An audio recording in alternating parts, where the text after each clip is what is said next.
Face بک، ٹک talk, سب پر پابندیاں، press, electronic media. اور میں نے آج سے 1 سال پہلے کہا تھا کہ تحریک لبیک پاکستان اس میڈیا کی مجبوری بنے گی. اور آج سوشل میڈیا کی یہ ٹیم خراج تحسین کی مستحق ہے جو یہاں پر موجود ہے اور اس عرس کو کور کرنے کے لیے اپنے فرائض ادا کر رہی ہے.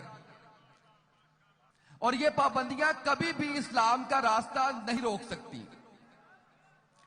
اور یہ خوف ہے، یہ ڈر ہے کہ کہیں اسلام اس ملک میں آ نہ جائے، کہیں یہ عشق رسول صلی اللہ علیہ وآلہ وسلم، نبی پاک صلی اللہ علیہ وآلہ وسلم کی محبت ان دلوں میں جاگ نہ جائے. تو پھر میں یہ کہتا ہوں کہ یہ صوبائی اسمبلی کیا، یہ قومی اسمبلی کیا، یہ سینٹ کیا، عاشقان رسول صلی اللہ علیہ وآلہ وسلم کا رخ اگر انڈیا کی طرف کر دیا جائے تو کشمیر آزاد، اور اگر اسرائیل کی طرف کر دیا جائے تو فلسطین آزاد.